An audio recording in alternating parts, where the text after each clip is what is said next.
అమ్మవారి అంశ ఉంది ప్రతి స్త్రీలో, అయ్యవారి అంశ ఉంది ప్రతి పురుషుడిలో. అది చక్కగా కలిసి వర్ధిల్లినప్పుడు అది ఆదర్శవంతమైన కుటుంబంగా లోకంలో నిలబడుతుంది. వాడు ఆ దంపతులు లక్ష్మీనారాయణ స్వరూప అర్చనకి అర్హత పొందుతారు. అస్తమానం కీసులాడుకుంటే అర్హత ఎక్కడి నుంచి వస్తుంది? అది బిడ్డలను ప్రయోజకుల్ని చేసి తాము తల్లిదండ్రులుగా ఆనందాన్ని అనుభవించి మెట్లెక్కడం నేర్చుకుని పరిణితి పొందిన తల్లిదండ్రులు ఎవరో వారు లక్ష్మీనారాయణ అర్చన పొందుతారు. లోకంలో దంపతి పూజకు అర్హులవుతారు.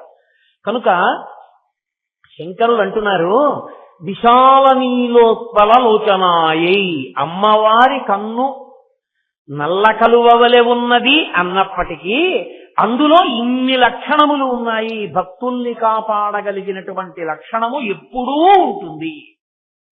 అసలు ఇంకా చిత్రం ఏమిటో తెలుసా? అమ్మవారి కన్ను ఎంత జాగ్రత్తగా చూస్తుంటుందంటే బాహ్యాన్నొక్కదాన్ని చూస్తూ ఉండడం కాదు, ఆంతరమును కూడా చూస్తుంటుంది, లోపలికి చూస్తుంటుంది. వీడు ఏ ఆర్తి పొందుతున్నాడు, ఏ తాపత్రయాన్ని పొందుతున్నాడు ఆవిడ కనిపెడుతుంది. నేను ఎప్పటికో ఉదాహరణ కూడా చెప్పవచ్చు, అసంఖ్యాకముగా ఉన్నాయి అమ్మవారి అనుగ్రహం అంటే. కానీ ఈ మధ్య కాలంలో మహానుభావులు కాబట్టి నేను తరచుగా వారి గురించి మాట్లాడుతూ ఉంటాను. చంద్రశేఖరేంద్ర సరస్వతి మహాస్వామి వారు అమ్మవారి అనుగ్రహాన్ని పరిపూర్ణంగా పొందినటువంటి వ్యక్తి. అలాగే తాడేపల్లి రాఘవనారాయణ శాస్త్రి గారు చెందోలు, ఇక్కడే ఎంతో దూరం కాదు, తెనాలిలో ఉండేవారు ఆయన. ఆయన మహానుభావుడు దేవీ నవరాత్రులు చేయవలసి వస్తే ప్రతిరోజు కొద్ది వందల మందికి భోజనం పెట్టేవారు. ఇంట్లో ఆయన పూట తినడానికి కావలసిన 2 షేర్ల బియ్యం ఉండేవి. రేపు ఆశ్వీజ శుక్ల పాడ్యమి దేవీ నవరాత్రి ప్రారంభం. అయ్యా ఎలాగా? రేపు పొద్దున్న పూజ చూడడానికి ప్రసాదం తినడానికి 3000 మంది వస్తున్నారు. ఎక్కడిది అంటే ఆయననేవారు, నేనా పూజ చేసేవాణ్ణి, నేనా ప్రసాదం పెట్టవలసిన వాణ్ణి, ఆవిడ చూసుకుంటుందని అని ఆయన నిశ్చలంగా హాయిగా ఒకరి దగ్గరికి వెళ్ళడం, చెయ్యి చాపడం, అడగడం ఏమి, కూర్చుని జగదంబని అర్చన చేశారు. సాయంకాలం చేసి రాత్రి పడుకున్నారు. పడుకుంటే మరునాడు తెల్లవారుజామున తలుపు తీశారు. తలుపు తీసేటప్పటికి బియ్యం బస్తాలు, కందిపప్పు, నూనె, పంచదార అన్ని దింపేసి ఉన్నాయి. ఎదురుగున్న రైస్ మిల్. ఆయన అనుకున్నారు ఆ రైస్ మిల్లుకి వచ్చే ఇలా ఉందనుకున్నారు. ఆ రైస్ మిల్లు వాచ్మెన్ వచ్చి అన్నాడు, అయ్యా నిన్న రాత్రి బండి వచ్చింది, ఏదో ఊరు ఆ పేరు చెప్పి ఫలానా వారు మీకు దేవీ నవరాత్రుల కోసమని ఈ సంభారాలన్నీ పంపించారని చెప్పమన్నారు. ఆయన నిద్రపోతున్నప్పుడు బాలస్వరూపం తిరుగుతుండేది, ఇంట్లో గజ్జెలు వినపడుతుండేది. ఆయన శరీరం, ఆయన ప్రాణం వదిలిపెట్టేసిన తర్వాత ఆయన భౌతిక శరీరాన్ని కాలుస్తుంటే అందులోంచి బాలస్వరూపం పైకి లేచింది. ఆ ఫోటోలు కూడా ఉన్నాయి ఇప్పటికీ. అంతటి మహానుభావుడు తాడేపల్లి రాఘవనారాయణ శాస్త్రి గారంటే. రాత్రి దింపారండి అన్నారు. ఆయన తెల్లబోయి ఆ ఊర్లో ఆయన ఎవరు విచారణ చేయమన్నారు. అసలు ఆ ఊరు లేదు, ఆ ఊళ్ళో అటువంటి పేరున్న వాడు లేదు. అమ్మవారు పంపించిందంతే. విశాల నీలోత్పల లోచనాయై, ఆమె కన్నులు నల్ల కలువల వలె ఉంటాయి అన్నారు శంకరులు. ఏం తెల్లకలు ఉంది లోకంలో, ఎర్రకలు ఉంది, నల్లకలు ఉంది. ఈ మూడిటిలో శంకరాచార్యులు వారు నల్ల కలువని తీసుకుని తెల్ల కలువని ఎర్ర కలువని విడిచిపెట్టడం ఎందుకు? పోని ఏమండి, ఎర్ర కలువ అంటే కొంచెం ఎర్రగా ఉంటుంది కదా, కన్ను కోపంగా ఉన్నట్టు ఉంటుంది, అందుకని చెప్పి ఎర్ర కలువ వేయలేదండి. మరి తెల్ల కలువ వేయడానికి? తెల్ల కలువ వేస్తే ఓ ఇబ్బంది ఉంది. మీరు ఎప్పుడైనా చూశారో లేదో, ఇంకా కొద్ది రోజుల్లో గర్భం ధరించవలసినటువంటి ఆడపిల్ల అనుకోండి, డాక్టర్ గారి దగ్గరికి తీసుకెళ్ళినప్పుడు ఏం చేస్తారంటే బాగా నోరు తెరమ్మా అని లైట్ వేసి చూస్తారు. కళ్ళు ఇలా కిందకి లాగి చూస్తారు. చూసి అబ్బో ఎదర తల్లివి కావలసిన దానివి, నీకు చాలా ఎనిమియా ఉంది, చాలా రక్తహీనత ఉందమ్మా, లోపలను కనురెప్పలు తెల్లగా ఉన్నాయేంటి, అంత ఇలా అయితే నీకు చక్కటి శిశువు ఎలా పుడతాడు? కాబట్టి నీకు ఆరోగ్యవంతమైన శిశువు పుట్టాలంటే నువ్వు పళ్ళవి బాగా తినాలమ్మా, రక్తం పట్టాలి నీకు అంటాడు డాక్టర్ గారు. అంటే కళ్ళు తెల్లగా ఉంటే అంత ఆరోగ్యంగా లేదనడానికి కూడా ఒక సూచన. అందుకని శంకరులు తెలుపు కలువ పుచ్చుకోలేదు, ఎర్ర కలువ అసలు పుచ్చుకోలేదు. అమ్మవారి విషయం క్రోధంగా ఉండడానికి వీల్లేదు. నల్ల కలువ తీసుకున్నారు. బాగుందండి, నల్ల కలువ తీసుకున్నారని అంటున్నారు, అమ్మవారి కళ్ళు నల్లగా ఉన్నాయి అంటే ఏమిటి దాని ఉద్దేశ్యం? అంటే మీరు ఎప్పుడైనా నల్ల కలువ చూశారో లేదో నాకు తెలియదు. నల్ల కలువ యందు 3 లక్షణములు ఉంటాయి. ఒకటి, పైకి చూస్తే కలువ పువ్వు నల్ల కలువ చెక్క అందంగా ఉంటుంది. మీరు ఇలా దగ్గర పెట్టుకుని దాని రెక్కలు కొంచెం జాగ్రత్తగా రేకులు ఇలా విప్పి ముఖాన్ని దగ్గరగా పెట్టి చూడండి, తెల్ల కలువకి ఎర్ర కలువకి లేని లక్షణం ఒకటి నల్ల కలువకు ఉంటుంది. మీరు అనుభవించాలి ఎప్పుడైనా. ఆ పువ్వులు చూసినప్పుడు అనుభవించిన వాళ్ళకి తెలుస్తుంది. అసలు అలా అనుభవించడం తెలియని వాళ్ళ గురించి నేనేం చెప్పను. నల్ల కలువ దగ్గరగా ముఖం పెడితే చల్లతనం కొడుతుంది ఇలా కళ్ళ మీదకి. ఎంత చల్లగా ఉంటుందో నల్ల కలువని దగ్గర పెట్టుకుంటే. తెల్ల కలువకి ఎర్ర కలువకి నీటి బిందువులు లోపల ఉండవు. నల్ల కలువని మీరు విప్పి చూడండి, లోపల శమాయింపు ఉంటుంది, కొద్దిగా తడి ఉంటుంది. కంటికి తడి ఉండాలి. కంటికి తడి లేదనుకోండి ఆరిపోయిన కన్ను. ఆరిపోయినదై ఉండకూడదు కన్ను. ప్రత్యేకించి స్త్రీ కంటికి తడి అన్న మాట దేనికి ఉపయోగపడుతుందో తెలుసా? అది కంటి తడి అంటే అమంగళకరమని కాదు, ఆర్ద్ర అంటే బీయింగ్ వెట్ అంటాం ఇంగ్లీష్ లో. క్షమాయింపు ఉండుట. ఆ క్షమాయింపు ఏమిటంటే భర్త గారి మీద అనురాగం ఆ క్షమాయింపు. అందుకే ఆర్ద్ర అంటారు. తడిసిపోయిందండి అంటారు చూడండి. ఆయన తడిసి ముద్దయిపోయాడండి. ఆయన ప్రేమ చేత తడిసి ముద్దయిపోయాడండి. ఆవిడ వాళ్ళ ఆయన ప్రేమలో తడిసి ముద్దయిపోయిందండి అంటారు. ఆ తడిసి ముద్దయిపోవడం అన్న తడి నల్ల కలువకే ఉంటుంది. లోపల తడి నీటి బిందువులు ఉంటాయి. అది లేకపోతే అమ్మవారికి అయ్యవారి మీద ఉన్నటువంటి అనురాగమును ఆవిష్కరించడంలో లోపం వస్తుంది. అమ్మ బాబో, శంకరాచార్యులు వారు ఒక ఉపమానం తీసుకున్నారంటే అంత ఆలోచన చేస్తే కానీ వారు వెయ్యరు. పైగా మీకు నేను ఇంకొక విషయం చెప్తున్నాను. ఒకడు గొప్ప కవి కావాలి అంటే వాడికి ఉండవలసిన మొదటి లక్షణం ఏమిటో తెలుసా? వాడు ప్రకృతిని పరిశీలించగలిగినటువంటి నిపుణుడు కావాలి. ప్రకృతి పరిశీలనమునందు ఎవడు నిష్ఠాగరిష్ఠుడవుతాడో వాడు చాలా గొప్ప కవిత్వాన్ని అందించగలడు. లేకపోతే అది పై పై మాటల కింద ఉంటుంది తప్ప అందు లోపల చాలా విశేషమైన కవితా వస్తువు మీకు దొరకదు. అది ప్రకృతిని పరిశీలించిన వాడు ఎవరుంటాడో ఆయనలో ఆ గుణము ఉత్పన్నమవుతుంది. అందుకే రవీంద్రనాథ్ ఠాగూర్ తర్వాత ఈ దేశానికి సాహిత్యంలో నోబెల్ ప్రైజ్ లేదు. సాహిత్యంలో నోబెల్ ప్రైజ్ అందుకున్న రవీంద్రనాథ్ ఠాగూర్ ఏ స్కూల్లోనూ చదువుకోలేదు. కారణం ఏంటంటే ప్రకృతిని ఒకదాన్నే పరిశీలించాడు ఆయన. ప్రకృతిని పరిశీలించి చేసిన కవిత్వం అంత గొప్పగా ఉంటుంది. అందుకే మీరు శంకరాచార్యుల వారి సాహిత్యాన్ని పరిశీలన చేస్తే వాల్మీకి మహర్షి రామాయణాన్ని చూసిన మీకు కొన్ని విషయాలు తెలుస్తాయి. అసలు మీకు ఎక్కడా అర్థం కానటువంటి గమ్మత్తైన చెట్ల పేర్లు, పువ్వుల పేర్లు, ఆకుల పేర్లు శంకరాచార్యుల వారు ప్రయోగిస్తూ ఉంటారు. అంటే వారు ప్రకృతిని ఎంత పరిశీలించి ఉంటారు అన్నది మీకు అర్థం. ఏదో అలా వెళ్ళిపోవడం కాదు.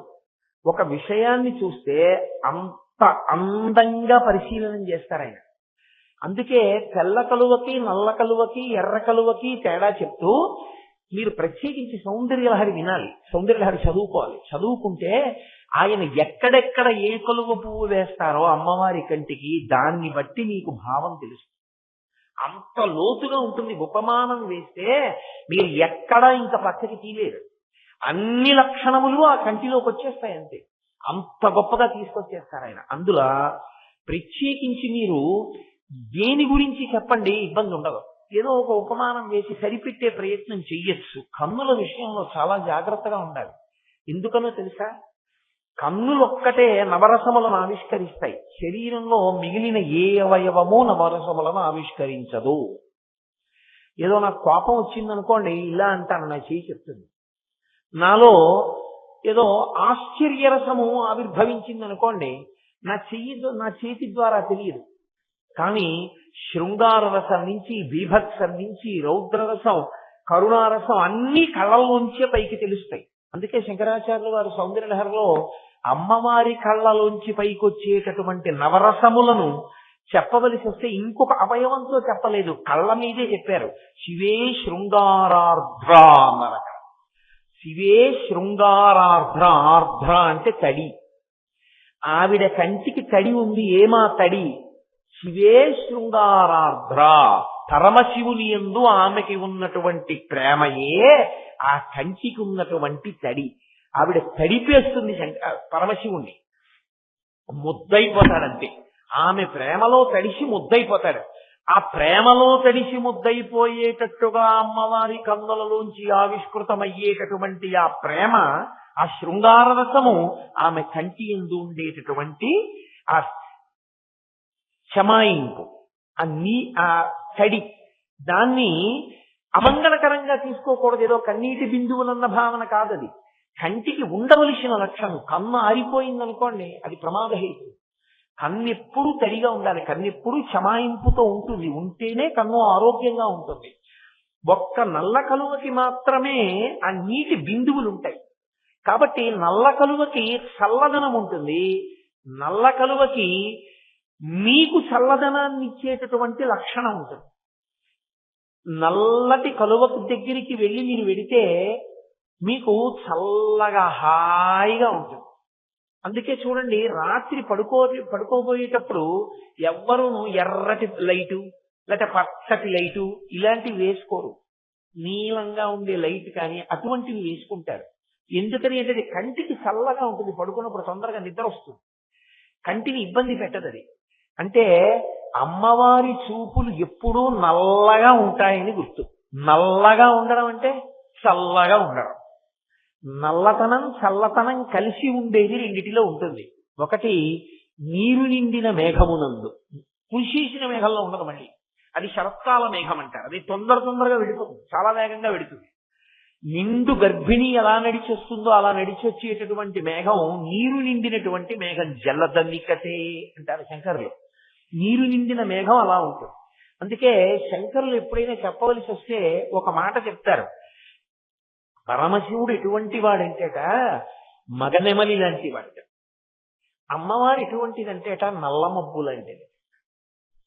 నల్ల మబ్బు కనపడింది అనుకోండి, మగనెమలి ఏం చేస్తుందంటే చాలా సంతోషాన్ని పొందుతుంది.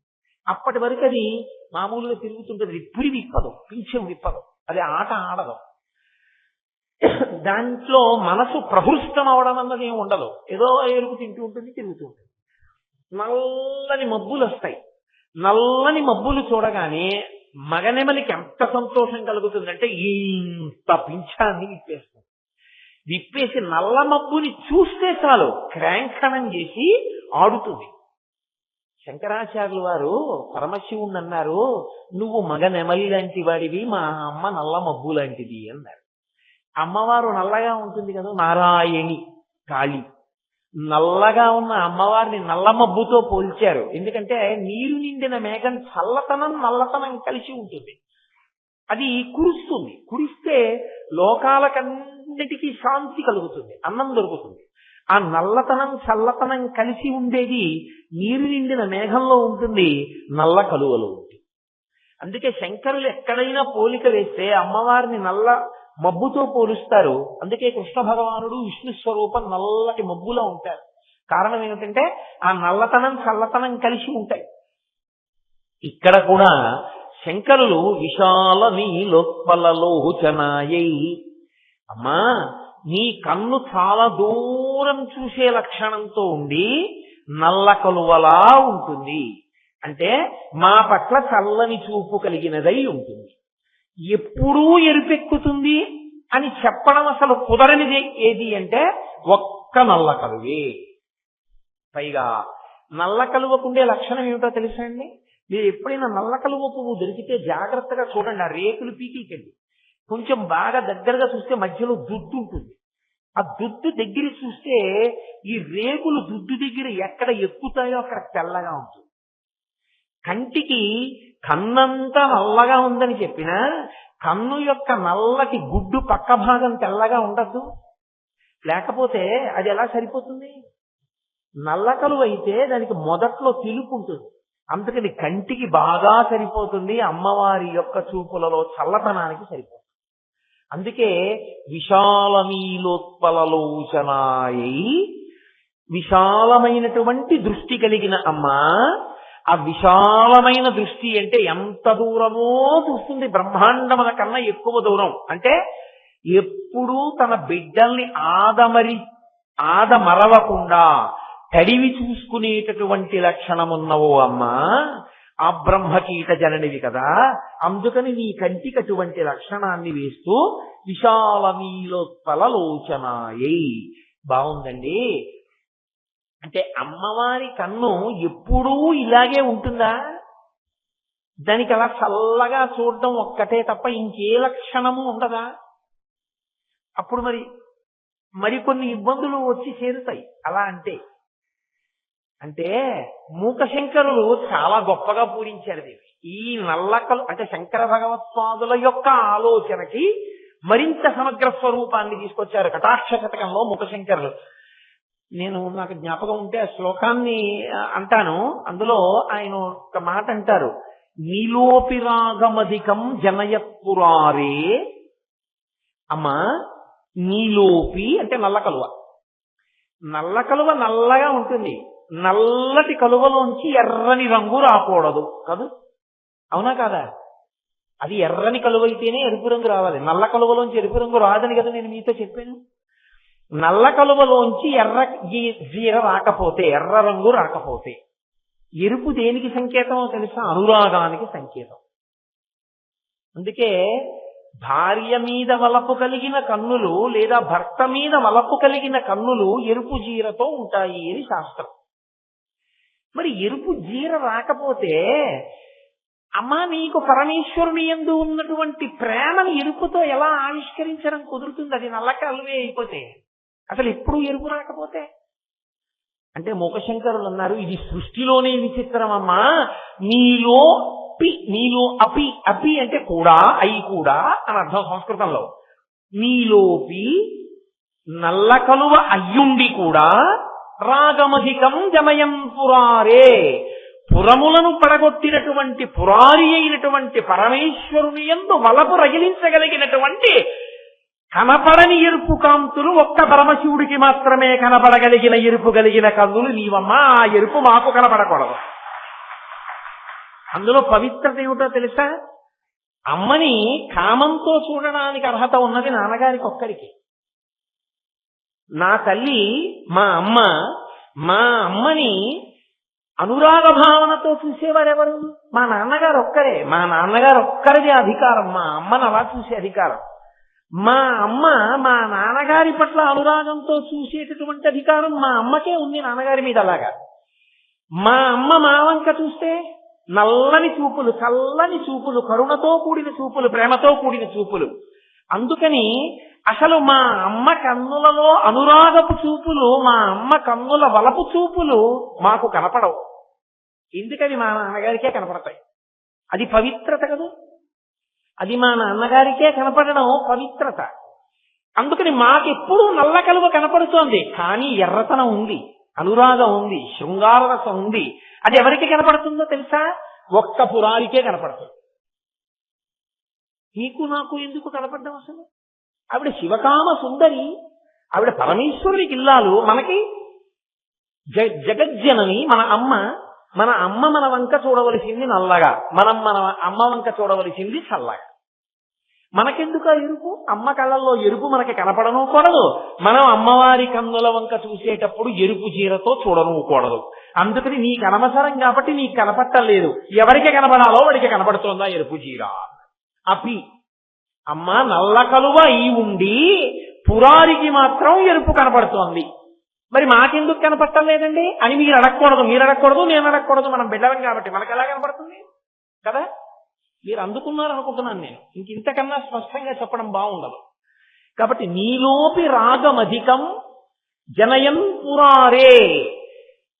ఇంకా చిత్రం ఏమిటో తెలుసా అమ్మా? నీ కన్నులకున్న లక్షణం నల్ల కలువలా ఉంటాయి కదా. లోలోపి భక్తి మధికం దృఢయం నరాణం. మూకశంకరులు అంటున్నారు, ఎప్పుడు చూస్తూ ఉంటుంది కదా, ఇలా తిప్పుతూ ఉంటుంది కళ్ళు. ఇలా ఈ చివరి నుంచి ఈ చివరి వరకు తిప్పితే చించలత్వం కదా. ఎప్పుడు తిరగడం అంటే ఏంటంటాం?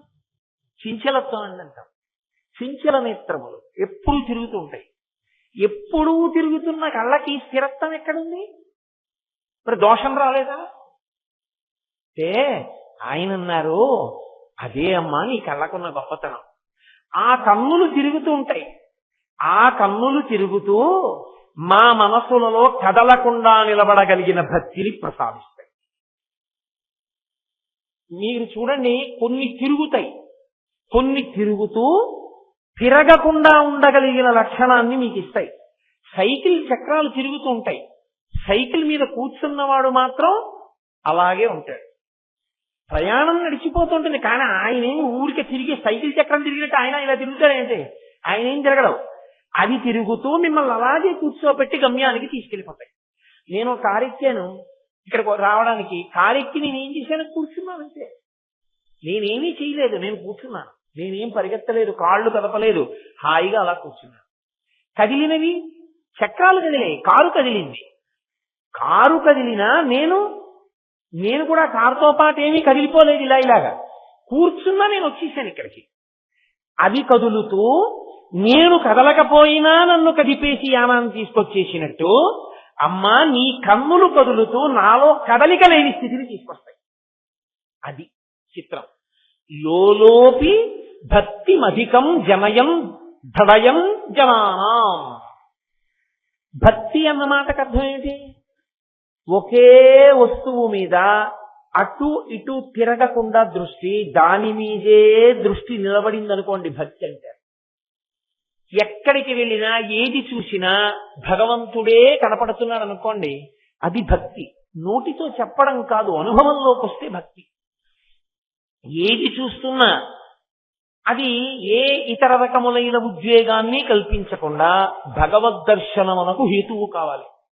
అది విచిత్రంగా ఉంటుంది, నోటితో చెప్పినంత తేలిగ్గా ఉండదు. అందుకే చెప్పిన వాడి కన్నా విన్నవాడిలో భక్తి పెరిగిపోతుంది. ఒక్కసారి ఒక తల్లి పిల్లవాడిని కూర్చోబెట్టి రోజు భగవంతుడి గురించి చెప్తూ ఉండేది.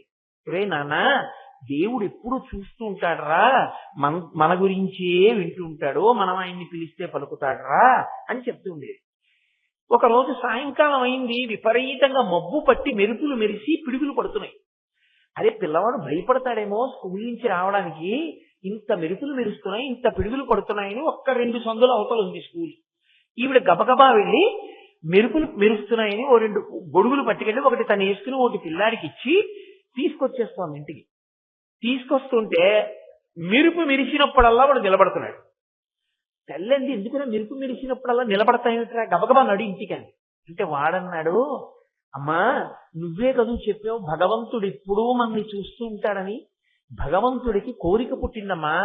ఇవాళ నేను నీతో కలిసి వస్తుంటే ఫోటో తీసుకోవాలనుకున్నాడు. ఫోటో తీసే ఫ్లాష్ వస్తుంది కదూ, మన ఇద్దరిని ఫోటో తీస్తున్నాడు. తీస్తుంటే నేను కదిలిపోతే ఎలాగమ్మా, అందుకు నేను నిలబడ్డానమ్మా దేవుడు ఫోటో తీసుకోవడానికి అన్నాడు.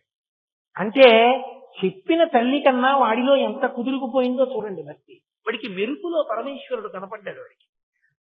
ఇది చెప్పిన తల్లిలో అంత భావన కుదురుకోలేదు. అది మనం చెప్పలేం. ప్రహ్లాదుడికి తల్లి కడుపులో ఉండగా నారదుడు భక్తి బోధించాడు. నిలబడిందా లీలావతికి? ప్రహ్లాదుడికి నిలబడింది. కాబట్టి ఒక్కొక్కసారి ఆశ్చర్యంగా ఉంటుంది. ఇన్ని ప్రవచనాలు చేశాను, ఇన్ని వేల ప్రసంగాలు చేశాను నేను. ఇన్ని వేల ప్రసంగాలు చేసిన నా భక్తి కన్నా అసలు నా సభలలో ఎప్పుడూ పాల్గొనే అలవాటు ఉన్న వాళ్ళకి పెరిగిపోయినంత భక్తి నాకు ఉందా అనిపిస్తూ ఉంటుంది నాకు ఒక్కొక్కసారి. అలా పెరిగిపోయే వాళ్ళు ఉంటారు. అది లోకంలో మర్యాద, ఒక్కొక్కరి అదృష్టం, అది సంస్కారం, ఈశ్వరానుగ్రహం, గురువానుగ్రహం, అలా పెరుగుతుంది భక్తి. కాబట్టి అమ్మవారి కన్నులు తిరుగుతూ ఉంటాయి. భక్తి ఎందేమవుతుంది? ఎప్పుడూ పరమేశ్వరుని ఎందే దృష్టి ఉంటుంది. అంటే సంతత తైలధార అంటారు భక్తిని. ఒక నూనె ధార పడుతున్నప్పుడు జిగురుగా ఎలా పడిపోతుందో, భక్తి కలిగిన వాడి హృదయం ఏ పని చేస్తున్నా భగవంతుడి మీదే నిలబడుతుంది. పానీయంబులు త్రాగుచున్ కొడుచుచున్ భాషించుచున్ హాసలీలా నిద్రాదులు చేయుచున్ తిరుగుచున్ లక్షించుచున్ సంతత శ్రీనారాయణ పాద పద్మజుగళి చింతామృత స్వాద సంధానుండై మరచన్ సురాదిసుకుడే తద్విశ్వమున్ భువరా అంటారు పోతన గారు భాగవతంలో. ఏది చేస్తున్నా ప్రహ్లాదుడికి భగవంతుడే జ్ఞాపకానికి వస్తుండేవాడు. మనసు కదలకుండా ఈశ్వరుణ్ణి పట్టుకుంటోంది ఏ పని చేసినా. ఏ పని చేస్తున్నా భగవంతుణ్ణి పట్టుకోవడానికి వీలుగా మనసు నిలబడేటట్టుగా లోపల ఏర్పడినటువంటి స్థిరమైన భక్తి కదులుతున్న అమ్మవారి కన్నుల యొక్క అమృత దృష్టిపాతము వలన కలుగుతుంది. ఆవిడ కన్నులు కదులుతున్నాయి, కానీ కదలకుండా మనసుని నిలబెట్టగలిగిన భక్తి ఆ చూపులు ఇస్తున్నాయి. ఇది విచిత్రం కాదు? నల్లని కలువయ్యుండి పరమేశ్వరుని యందు ఎర్రని అనురాగమును కురిపించడం. నల్లని కలువయ్యుండి అమ్మవారి కన్నులు తిరుగుతూ మన యందు ఎప్పుడూ తిరిగే అలవాటు ఉన్నటువంటి మనస్సుని తిరగకుండా నిలబడగలిగిన లక్షణాన్ని ఇవ్వడం. అసలు తిరిగేది ఏది అంటే మనసు. మనసు ఎట్టి పరిస్థితులలోనూ ఒక చోట ఉండదు. రోగం ఏమిటో డాక్టర్ గారు కనిపెట్టడం ఆయన మొదటి విజయం. అసలు రోగం ఏమిటో తెలిస్తే విరుగుడికి మందన్నా ఇవ్వచ్చు, ఈ రోగం కుదరదనన్నా చెప్పచ్చు. అసలు రోగం తెలియకుండా వైద్యం చేస్తే కొత్త రోగాలు వస్తాయి కదా. రోగం తెలియడం మొదటి విజయం అయినట్టే అసలు మనసు నిలబట్టలేదని తెలుసుకోవడమే మొదటి విజయం. ఆ తర్వాత నిలబెట్టే ప్రయత్నం చేయొచ్చు. దేని మీదకి పోతోంది, ఎందుకు పోతోంది, ఎలా వెనక్కి తీసుకురావాలి గురువు గారు చెప్తారు. కానీ అసలు కదులుతోందన్న విషయం తెలియకుండా నా అంత భక్తుడు లేడంటుంటే ఇక వాడిని ఉద్ధరించేవాడు ఎవడు లోకంలో? మనసు నిలబడదు, అది దాని లక్షణం. మీరు ఏం చేస్తుండంటే అది ఇంకో చోటు పెడుతుంది. ఎందుకంటే అది సంకల్ప వికల్ప సంఘాతము. కొన్ని కోట్ల జన్మలుగా దానికి అంత వేగాన్ని మనం అలవాటు చేసేసాం. అలవాటు చేసి ఇప్పుడు దాన్ని నిలబెడదాము అన్నాం అనుకోండి, అది నిలబడదు. అది సాధ్యమయ్యే విషయం కాదు. 80 కిలోమీటర్ల వేగంతో వెళ్ళిపోతున్నటువంటి మోటార్ సైకిల్ కి బ్రేక్ వేస్తే కాకినాడ వైపు పెడుతున్న దాని ముఖం 80 వేగం తిరుగుతుంది, ఇలా తిరిగి. అంతేగాని 80 కిలోమీటర్ల వేగంతో వెడుతున్న దాన్ని బ్రేక్ వేస్తే ఎక్కడున్నది అక్కడ నిలబడిపోదు. 10 కిలోమీటర్ల వేగంలో వెడుతున్న దాన్ని ఆపితే ఎక్కడున్నది అక్కడ ఆగుతుంది. అసలు దాని వేగం తగ్గించాలి, లేకపోతే అది అలా తిరుగుతూ ఉంటుంది. దానికి అది అలవాటు అయిపోయింది. కాబట్టి మీరు చూడండి, పూజ చేస్తుంటే ఓం కేశవాయ నమః అక్కడ ఉంటుంది, ఓం నారాయణాయ నమః. సాయంకాలం 5:15కి బయలుదేరితే 5 లేట్ అయిపోతుంది యానం వెళ్ళడం. 5:30కి బయలుదేరితే 5:30కి అవుతుందా? సంధ్యావందనం అవ్వాలి, స్నానం అవ్వాలి, ఆఫీస్ నుంచి రావాలి, పంచ కట్టుకోవాలి, కారు ఎక్కాలి. ఎక్కడ అవుతాయింది? తప్పదు. 1/2 గంట లేట్ అయితే అయింది. మనం ఏం చేయగలం? ఇంకంతకన్నా మన చేతిలో లేదు. ఈలోగా మానాలన్నీ అయిపోయాయి. ఇది ఎక్కడుంది? యానం 6:30కి వెళ్ళడానికి ఏం చెయ్యొచ్చు అన్నది ఆలోచిస్తాం. అంటే ఇది కారు, పంచ కట్టుకోవడం, ఇవన్నీ ఇది ఆలోచిస్తోంది. ఇక్కడ నోరు నామని చెప్పింది, ఇది పూలు వేసింది, అయిపోయింది పూజ. అంటే మనసుకి వెళ్ళిపోయే లక్షణం ఉన్నది. వెళ్ళిపోయే లక్షణం ఉన్న మనసు చంచలత్వము, అది కదిలి వెళ్ళిపోతుంది. ఎప్పుడు అది నిలబడదు ఒక చోట. అమ్మవారి కన్నులు నిలబడవు, ఇలా తిరుగుతుంటాయి. తిరిగే అలవాటు ఉన్నటువంటి అమ్మవారి కన్నులను ఎవడు ధ్యానం చేస్తాడో వాడికి మనసు నిలబడ్డం అలవాటు. అది చిత్రం కాదు? తిరిగేది అంతకన్నా వేగంగా తిరిగేదాన్ని నిలబెడుతోంది. ఇది నీ అమ్మా నీ కన్నులకున్న శక్తి. కాబట్టి లోలోపి భక్తి అధికం హృదయం నరాణం. భక్తుల యొక్క మనసులను నిలబెట్టి భక్తి మీద నిలబెట్టేస్తోందమ్మా నీ మనసు. నీ కన్ను ఎంత గొప్ప కన్నమ్మా, అది నల్ల కలువగా ఉంది, ఎంత ఉపకారం చేస్తోంది. అక్కడతో ఊరుకుందా? ఊరుకోదు. తల్లి, నీ కన్ను చేసేటటువంటి మరొక మహోపకారం ఏమిటో తెలుసా? వక్రోపి దేవి నమతాం సమతాం వితంవన్. వక్రోపి, వక్రోపి అంటే వంకర టింకరులుగా ఉండుట. అమ్మవారి చూపు ఇలా చూసేటప్పుడు ఇలా చూస్తుంది, ఇలా చూస్తుంది, ఇలా చూస్తుంది. చూసేటప్పుడు అదే సరళ రేఖలా ఓ గీతలా ఏముండదు. ఇలా ఇలా ఇలా ఇలా చూస్తుంది, వంకర వంకరగా ఉంటుంది కదా. మరి చూపు ఇలా తిప్పినప్పుడు ఇలా వంకరగా తిరిగిందా లేదా? వంకర చూపులు అంటారు. మరి అమ్మవారి ఇక్కడి నుంచి ఇక్కడికి ఇలా చూస్తే చూపు ఇలా గీసినప్పుడు వంకరగా ఉందిగా. అయినా అమ్మ గొప్పతనం ఏమిటో తెలుసా నీ చూపుకి? ఇలా తిప్పినప్పుడు ఇలా పడ్డ నీ చూపు ఎవరి మీద పడుతోందో, ఎవడు భక్తితో ఆ చూపులలో పడుతున్నాడో వాడికి నమతాం, నీకు నమస్కరించి నీ కన్నుల చూపులు మీద పడేటట్టు నిలబడిన వాడు సమతాం వితన్వన్. వాడికి అన్నిటి యందు సమానమైన వస్తువుని చూడడం అలవాటవుతోంది. అన్నిటి యందు సమానముగా ఉండేదేది? ఆత్మ. అన్నిటా ఆత్మను చూడగలుగుతున్నాడు. అందుకే మూకశంకరులు ఆర్యా శతకంలో ఉంది అంటారు, శివ శివ పశ్యంతి సమం శ్రీ కామాక్షి కటాక్షితాః పురుషః విపినం భువనం అమిత్రమిత్రం లోష్టంచ యువతి బింబోష్టం అంటారు. శివ శివ పశ్యంతి సమం ఆమ్రెడితం వేశారు. ఎంత ఆశ్చర్యం! అమ్మవారి చూపు ఎవరి మీద పడిందో వాళ్ళకి ఎంత సమభావన ఏర్పడిపోతుందంటే, వాడికి విపినం భువనం, అరణ్యానికి పెద్ద అంతఃపురానికి తేడా తెలియదు. అమిత్రమిత్రం, శత్రువుకి మిత్రువుకి తేడా ఉండదు, మిత్రుడికి తేడా ఉండదు. లోష్టంచ యువతి బింబోష్టం, యువతి బింబోష్టమునకు లోష్టం అంటే ఒక రాతికి తేడా ఉండదు. అంత సమానత్వమును పాటించగలిగిన వాడైపోతాడు అంటే అంతటా భగవద్ దర్శనము చెయ్యగలిగిన వాడైపోతాడు ఆవిడ చూపు పడితే. కాబట్టి అమ్మవారి చూపులు విశాలమైనటువంటి నల్ల కలువవలి ఉన్నాయి అని శంకరాచార్యులు వారు అండమంటే, కేవలంగా ఏదో అమ్మవారి కళ్ళు విశాలమైన బాగా విచ్చుకున్నటువంటి ఒక నల్ల కలువ పువ్వు ఎలా ఉంటుందో అలా ఉంటాయి, అది కాదు ఆయన ఆలోచన.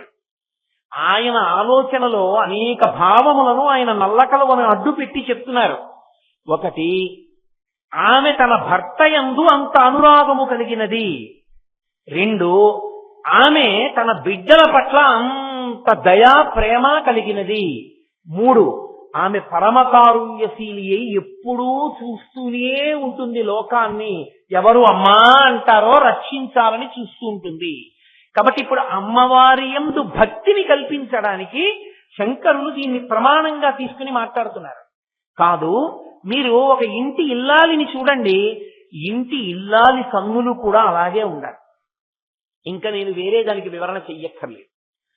తన బిడ్డల యందు అపారమైనటువంటి ప్రేమ, తన భర్త యందు మాత్రమే విశేషమైనటువంటి అనురాగము, తన వారి గురించి ఎప్పుడూ తాపత్రయం. కొత్తగా చెప్పక్కర్లేదు ఏ తల్లికైనా. మహానుభావుడు బసవపురాణం చేస్తూ ఓ మాట అంటాడు, పాల్కురికి సోమనాథుడు ఓ మాట అన్నాడు, ఒక మొగ్గలో సౌరభము లేదు. మీరు మల్లె మొగ్గని తీసి, చిన్న మొగ్గని విప్పి చూశారనుకోండి, పసరిక వాసన వస్తుంది, దాంట్లో సౌరభం ఉండదు. అదే చిన్న మల్లె మొగ్గ ఇంత మల్లె మొగ్గ అయి సంధ్యాకాలంలో విచ్చుకున్నప్పుడు మీరు వాసన చూశారనుకోండి, మీరు వాసన చూడక్కర్లేదు, దగ్గర నిలబడితే సౌరభం వస్తుంది. మొగ్గలో లేని సౌరభము పువ్వుగా ఉన్నప్పుడు ఎలా వచ్చింది అంతే, అది సృష్టి రహస్యం, అది ఎవరికీ తెలియదు. మొగ్గగా ఉన్నప్పుడు పసరిక వాసన, పువ్వుగా ఉన్నప్పుడు విశేష సౌరభం.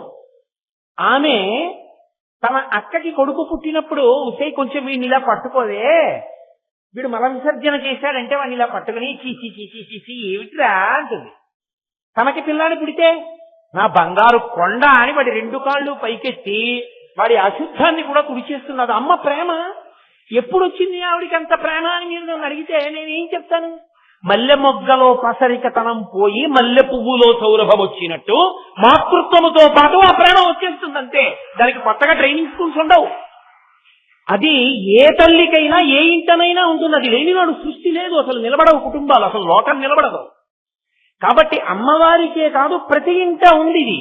అమ్మవారి అంశ ఉంది ప్రతి స్త్రీలో, అయ్యవారి అంశ ఉంది ప్రతి పురుషుడిలో. అది చక్కగా కలిసి వర్ధిల్లినప్పుడు అది ఆదర్శవంతమైన కుటుంబంగా లోకంలో నిలబడుతుంది. ఆ దంపతులు లక్ష్మీనారాయణ స్వరూప అర్చనకి అర్హత పొందుతారు. అస్తమానం కీచులాడుకుంటే అర్హత ఎక్కడి నుంచి వస్తుంది? అది బిడ్డలను ప్రయోజకుల్ని చేసి తాము తల్లిదండ్రులుగా ఆనందాన్ని అనుభవించి మెట్లెక్కడం నేర్చుకుని పరిణతి పొందిన తల్లిదండ్రులు ఎవరో వారు లక్ష్మీనారాయణ అర్చన పొందుతారు, లోకంలో దంపతి పూజకు అర్హులవుతారు. కనుక శంకరులు అంటున్నారు, విశాల నీలోత్పలలోచనాయై, అమ్మవారి కన్ను నల్ల కలువవలె ఉన్నది అన్నప్పటికీ అందులో ఇన్ని లక్షణములు ఉన్నాయి. భక్తుల్ని కాపాడగలిగినటువంటి లక్షణము ఎప్పుడూ ఉంటుంది. అసలు ఇంకా చిత్రం ఏమిటో తెలుసా? అమ్మవారి కన్ను ఎంత జాగ్రత్తగా చూస్తుంటుందంటే బాహ్యాన్నొక్కదాన్ని చూస్తూ ఉండడం కాదు, ఆంతరమును కూడా చూస్తూ ఉంటుంది, లోపలికి చూస్తూ ఉంటుంది. వీడు ఏ ఆర్తి పొందుతున్నాడు, ఏ తాపత్రయాన్ని పొందుతున్నాడు ఆవిడ కనిపెడుతుంది. నేను ఎప్పటికో ఉదాహరణ కూడా చెప్పవచ్చు, అసంఖ్యాకముగా ఉన్నాయి. అమ్మవారి అనుగ్రహం అంటే. కానీ ఈ మధ్య కాలంలో మహానుభావులు కాబట్టి నేను తరచుగా వారి గురించి మాట్లాడుతూ ఉంటాను. చంద్రశేఖరేంద్ర సరస్వతి మహాస్వామి వారు అమ్మవారి అనుగ్రహాన్ని పరిపూర్ణంగా పొందినటువంటి వ్యక్తి. అలాగే తాడేపల్లి రాఘవనారాయణ శాస్త్రి గారు చెందోలు, ఇక్కడే ఎంతో దూరం కాదు, తెనాలిలో ఉండేవారు ఆయన. ఆయన మహానుభావుడు దేవీ నవరాత్రులు చేయవలసి వస్తే ప్రతిరోజు కొద్ది వందల మందికి భోజనం పెట్టేవారు. ఇంట్లో ఆయన పూట తినడానికి కావలసిన 2 షేర్ల బియ్యం ఉండేవి. రేపు ఆశ్వీజ శుక్ల పాడ్యమి దేవీ నవరాత్రి ప్రారంభం. అయ్యా ఎలాగా? రేపు పొద్దున్న పూజ చూడడానికి ప్రసాదం తినడానికి 3000 మంది వస్తున్నారు.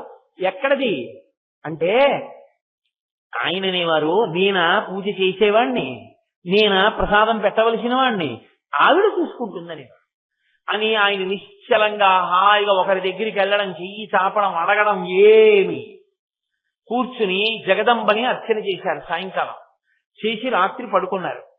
పడుకుంటే మరునాడు తెల్లవారుజామున తలుపు తీశారు.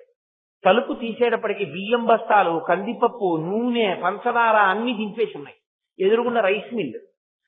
ఆయన అనుకున్నారు ఆ రైస్ మిల్లుకి వచ్చే ఇలా ఉందనుకున్నారు. ఆ రైస్ మిల్లు వాచ్మెన్ వచ్చి అన్నాడు, అయ్యా నిన్న రాత్రి బండి వచ్చింది, ఏదో ఊరు ఆ పేరు చెప్పి ఫలానా వారు మీకు దేవీ నవరాత్రుల కోసమని ఈ సంబారాలన్నీ పంపించారని చెప్పమన్నారు. ఆయన నిద్రపోతున్నప్పుడు బాలస్వరూపం తిరుగుతూ ఉండేది, ఇంట్లో గజ్జెలు వినపడుతుండేది. ఆయన శరీరం, ఆయన ప్రాణం వదిలిపెట్టేసిన తర్వాత ఆయన భౌతిక శరీరాన్ని కాలుస్తుంటే అందులోంచి బాలస్వరూపం పైకి లేచింది. ఆ ఫోటోలు కూడా ఉన్నాయి ఇప్పటికీ. అంతటి మహానుభావుడు తాడేపల్లి రాఘవనారాయణ శాస్త్రి గారంటే. రాత్రి దింపారండి అన్నారు. ఆయన తెల్లబోయి ఆ ఊర్లో ఆయన ఎవరు విచారణ చేయమన్నారు. అసలు ఆ ఊరు లేదు, ఆ ఊళ్ళో అటువంటి పేరున్న వాడు లేదు. అమ్మవారు పంపించింది అంతే. దేవీ నవరాత్రులు అయిపోయాయి, ఏకాదశి వచ్చేసింది, ద్వాదశి వచ్చేసింది. ఏం చెయ్యాలి? అయ్యా 200 కేజీలు బియ్యం మిగిలిపోయాయి, ఇంత పసుపు ఉండిపోయింది, ఇంత కుంకం ఉండిపోయింది, ఇంత జీడిపప్పు ఉండిపోయింది, శుభ్రంగా పులిహార వండేసేయండి. ఏం చెయ్యం ఇంత పులిహార? ఊళ్ళో వాళ్ళకి పంచిపెట్టేసేయండి. అలా వెళ్ళిపోతున్న బస్సులు ఆప్ బస్సుల్లో ఉన్న వాళ్ళందరికీ ప్రసాదం పెట్టేయండి. మరి ఎల్లుండి తినడానికి మనకి అమ్మవారు ఇస్తుందిరా, నీకెందుకు నాకెందుకురా అనేవారు. అది రాఘవనారాయణ శాస్త్రి గారి జీవితం అంటే. మహాపురుషులు అలా జీవించారు. వాళ్ళు స్వార్థంతో నాకని పట్టుకెళ్ళింది లేదు. పరమేశ్వరుడు ఉన్నాడు, పరదేవత ఉందని నమ్ముకు బతికారు. వాళ్ళ జీవితాలు అలాగే మల్లె పువ్వుల్లో వెళ్ళిపోయాయి. ఆ తల్లి ఆంతరమును చూడగలదు, నీ నిష్ఠ, నీ భక్తి ఆవిడ చూడగలదు, చూసి నిన్ను ఆదుకోగలదు. ఆ తల్లికి అది పెద్ద విశేషం అని మీరు అనుకోకండి. మీరు నమ్మండి, అమ్మవారి యొక్క అనుగ్రహాన్ని అలా పొందినటువంటి మహాత్ములు లోకంలో ఎందరో ఉన్నారు. ఆవిడ అనుగ్రహంతో కోరికలు తీరిన వారు ఎందరో ఉన్నారు లోకంలో. అటువంటి జగదంబ కాబట్టి ఆమె కన్నులలో నల్ల కలువ అయితే ఆ కన్నుల వెనక ఉన్న చల్లతనం అది. చల్లని చూపన్న మాటకు అర్థం అమ్మని నమ్మి నిలబడిన వాడి కోరిక తీర్చగలదు ఆయమ్మ. కాబట్టి అమ్మా నీ కన్నులు అటువంటివమ్మా. కాబట్టి విశాల నీలోత్పలలోచనాయై శంకరుడిది వికాసి పంకేరుహలోచనాయ. పరమేశ్వరుడి కన్ను దగ్గరికి వచ్చేటప్పటికీ శంకరాచార్యుల వారు ఈ రంగని చెప్పలేదు, నల్లగా ఉంటుందని చెప్పలేదు, తెల్లగా ఉంటుందని చెప్పలేదు, ఎర్రగా ఉంటుందని ఆయన చెప్పలేదు. వికాసి బాగా విచ్చుకున్నా అంటే ఇలా కోపంతో అని కాదు, మళ్ళీ మీరు గుర్తుపెట్టుకోవాలి. విశాలాక్షి ఎలా చూస్తుందో విశ్వనాథుడు అలాగే చూస్తాడు. ఆయన బ్రహ్మాండమంతా కళ్ళు తిప్పుతూ చూస్తుంటాడు, ఎవరు నన్ను పిలుస్తున్నారు అని చూస్తుంటాడు. అలా చూసేటటువంటి పరమాత్మ పంకేరుహము అంటే కలవ పువ్వు, తామర పువ్వు. ఆయన కన్ను కూడా తామర పువ్వులా ఉంటుంది. ఏ అమ్మవారి కంటిని చెప్పిన ఆయన నీలోత్పలం అన్నారు కదా, ఇక్కడికి వచ్చేటప్పటికి ఇక్కడ ఎందుకు వేయలేదు ఆయన కంటికి రంగు అంటే, అయ్యవారి కంటికి ఎరుపెక్కే లక్షణం ఒకటి ఉంది. అది ఎరుపెక్కుతూ ఉంటుంది. అది అలా ఎరుపెక్కకపోతే లోకాలు నిలబడవు. అమ్మవారి కంటికి ఉన్న లక్షణం ఏమిటో తెలుసా? అసలు ఎరుపెక్కడం తెలియదు, ఎప్పుడు నల్లగా ఉంటుంది. అప్పుడప్పుడు ఎర్రగా ఉన్నట్టు కనపడినా అది తాటాకుమంట, ఆ కోపం నిలబడదు. అమ్మ కోపం ఏం నిలబడుతుందండి నా బుర్ర? నిలబడితే తండ్రి కోపం నిలబడుతుంది, కానీ అమ్మ కోపం అసలు 5 పైసలకి పనికొచ్చే కోపమే కాదు. ఎందుకో తెలుసా? మీరు చూడండి, నేను ప్రతిదానికి ఉదాహరణ చెప్పక్కర్లేదు. 8:30 కాలేజీలో ఉండాలి, 7:30 కాలేజీ బస్సు వచ్చేస్తుంది, ఎవరి కోసం ఆగదు, వెళ్ళిపోతుంది. అది 7:30కి పిల్ల కాలేజీ బస్ స్టాప్ లో ఉండి బస్సు ఎక్కియాలి. పిల్ల 7:15 స్నానానికి వెడుతుంది. అప్పుడు బయటకు వచ్చి సెల్ మాట్లాడి 7:25 అమ్మా నాకు టిఫిన్ వద్దు, ఏం వద్దు, క్యారేజ్ ఇచ్చే, నేను వెళ్ళిపోతున్నానంటే ఎండిపోయి రవటలా తయారవుతున్నావు, అన్నం తినవు, ఏమీ తినవు, రోజు ఆలస్యమే అని అమ్మ 10 చదువుతుంది.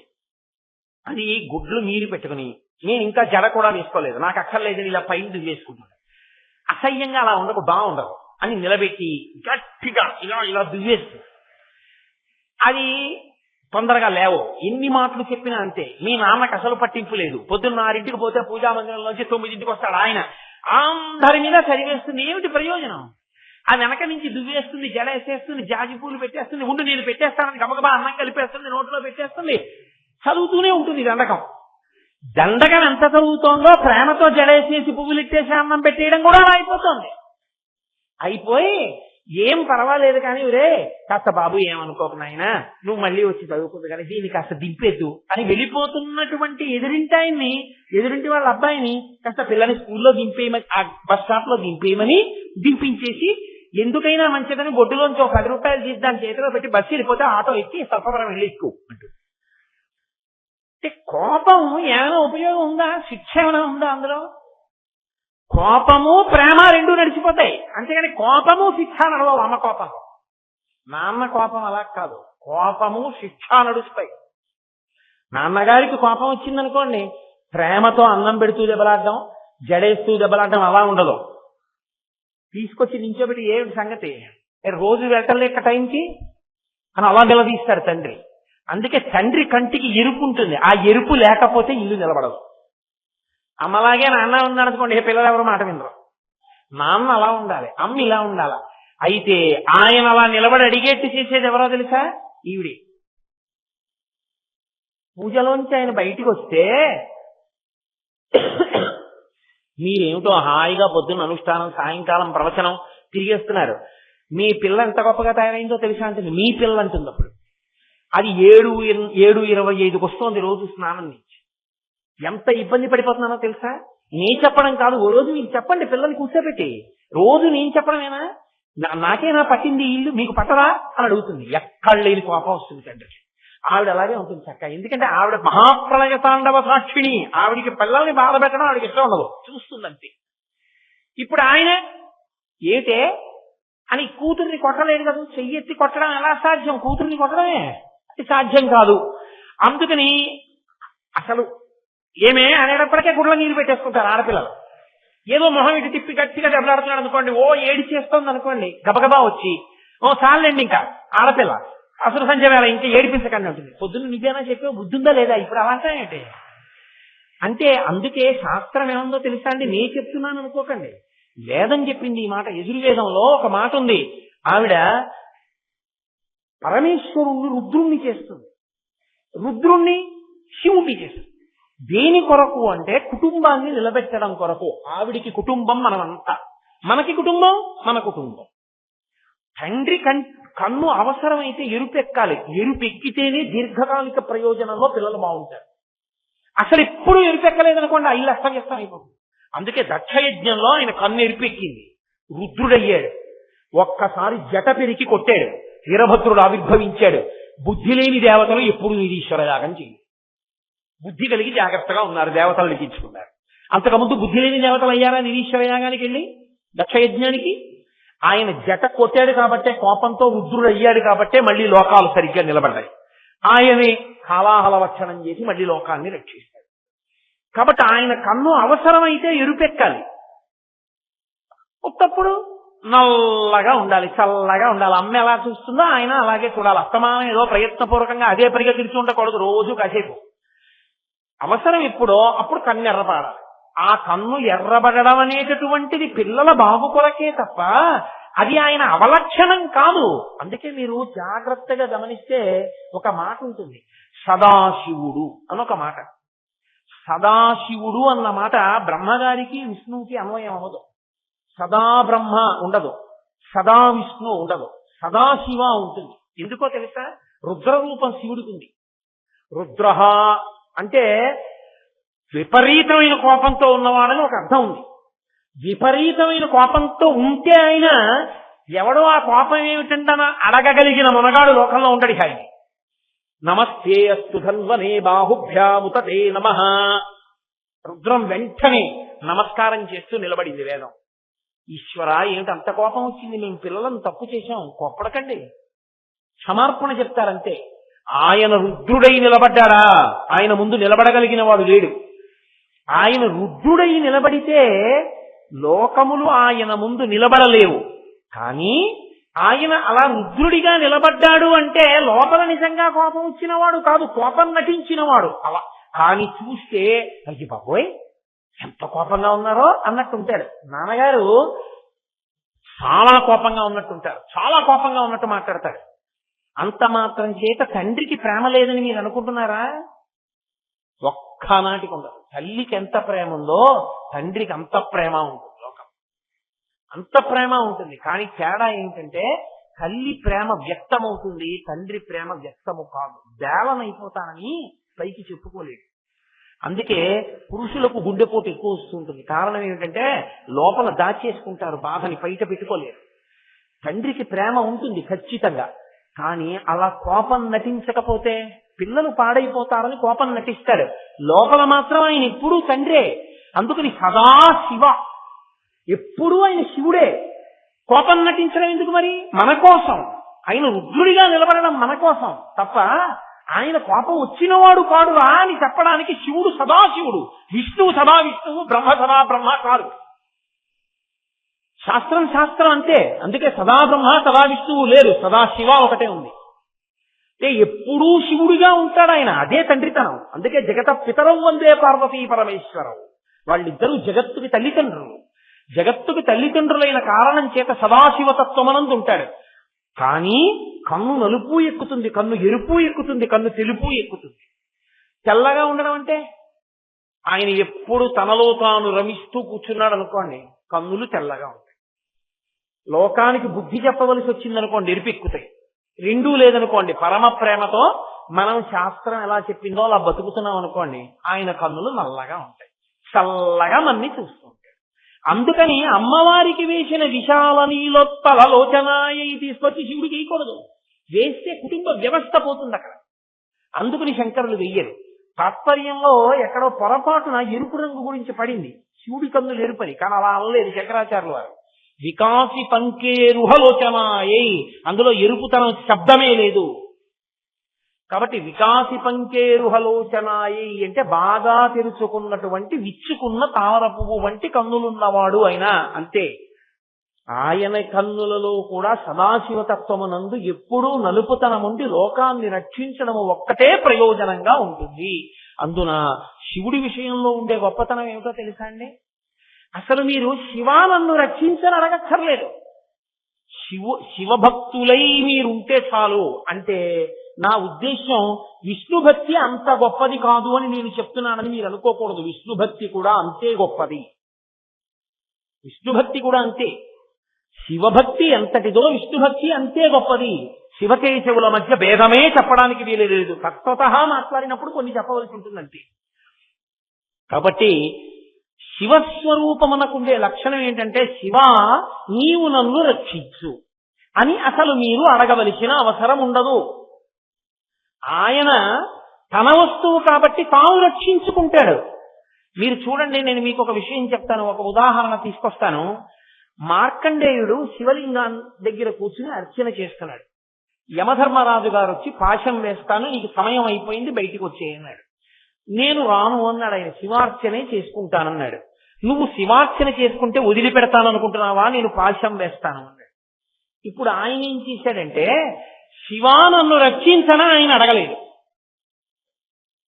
ఆయన ఏం చేశాడంటే శివలింగాన్ని కౌగిలించుకున్నాడు. కౌగిలించుకుని చంద్రశేఖర చంద్రశేఖర చంద్రశేఖర పాహిమాం, చంద్రశేఖర చంద్రశేఖర చంద్రశేఖర రక్షమాం అంటూ ఆయన అన్నాడు, నేను పరమశివుడిని ఆశ్రయించి ఉండగా కిన్నో మృత్యు కరిష్యతి, నన్ను యముడు ఏం చేస్తాడు అన్నాడు.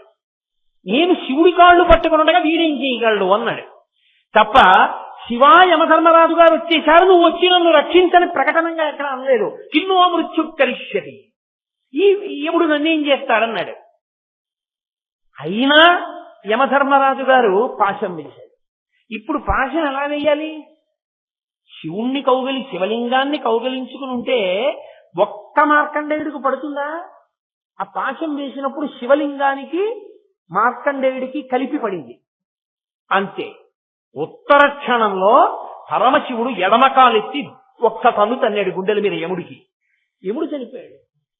శంకరులు అన్నారు శివానంద లహరిలో, వక్షస్థాడనమంతకస్య కఠినాపస్మార సంవర్ధనం భుభృత్ పర్యటనం నమత్సురచిర కోటీర సంఘర్షణం కర్మేదం మృదులస్య తావక పదద్వంద్వస్య గౌరీపతే మచ్చేతో మణిపాదుకా విహరణం శంభో తదంగీకురు. యముణ్ణి తన్నినప్పుడు ఈశ్వరా మీ పాదం ఎంత సొక్కిపోయిందో నా మనసుని మణిపాదుకగా గ్రహించండి అన్నారు. అంటే ఆయనని మీరు నమ్మి ఉన్నది నిజమైతే అసలు మీరు ఆయనని నాకు ఈ కోరిక తీర్చమని అడగవలసిన అవసరం లేదు. నందుడని దక్షిణ దేశంలో ఒక భక్తుడు, ఆయన చిదంబరం వెళ్లి పరమేశ్వర దర్శనం చెయ్యాలనుకున్నాడు. అనుకుని తన యజమాని దగ్గరికి వెళ్లి అడిగాడు, అయ్యా చిదంబరం వెళ్లి నటరాజస్వామి వారి ఉత్సవం జరుగుతోంది, ఒక్కసారి నటరాజస్వామిని దర్శనం చేసి వస్తా. ఆ యజమాని చాలా తెలివైనవాడు. ఆయన అన్నాడు, వెళ్ళొద్దంటే వీడు వెండి ఎలాగో, వెళ్ళు అన్న మాట ఒకటే వీడికి కనబడుతుంది, కానీ అసలు పని అప్పుడు చేద్దామని దానికే ఉందిరా తప్పకుండా వెళ్ళు, కానీ మనకున్న 150 ఎకరాలు ఇవాళ రాత్రి దున్ని విత్తనాలు వేసేయి, ఊడ్చేయి, పంట పెంచేయి, కోత కోసేయి, ధాన్యం రాల్చేయి, బస్తాలకెత్తేయి, ఇంటికి తెచ్చి పెట్టేయి, గడ్డి వాములు వేసేయి, నువ్వు చిదంబరం వెళ్ళిపో తెల్లవారు. ఆయనకి వెళ్ళిపో అన్న మాట ఒకటే వినపడింది. అయ్యా అంతకన్నా నా తప్పకుండా చేసేసి వెళ్ళిపోతానని పొలం దగ్గరికి వెళ్ళాడు. 150 ఎకరాలు. ఇవాళ రాత్రి దీన్ని దున్ననా, దీనికి నారు తీసుకురానా, దీంట్లో పంట వేయినా, కోత పోయినా, గింజ బస్తాలకు ఎత్తనా, ఇంటికి పట్టుకెళ్ళి యజమాని ఇంట్లో పెట్టనా, నేను అప్పుడు గడ్డి వాములు అయినా, అప్పుడు చిదంబరం వెళ్ళనా, అప్పుడు పని బరువు ఏమిటో అప్పుడు తెలిసింది. తెలిసి ఒక్కసారి ఆకాశం వంక చూసి పరమేశ్వరుణ్ణి ప్రార్థించి నా జన్మకి నీ దర్శనం అవదా అని మూర్చిపోయాడు. అంతే. ఆయన తలుచుకుంటే ఎంతసేపు అంటే పంట పండేట్టు చేయలేడా? భక్తుడి మీద ఉన్న ప్రేమతో కదిలి వచ్చేసాడు కైలాసం నుంచి శంకరుడు. పంచ మడతేసి రైతు ఎలా కడతాడో అలా పైకి ఎత్తి కట్టాడు. కట్టి నందీశ్వరుణ్ణి పిలిచి నాగలి కట్టి తాను పట్టుకుని దున్నుతున్నాడు. సాక్షాత్ జగజ్జనని కళ్యాణి మా అమ్మ విత్తనాలు చల్లింది.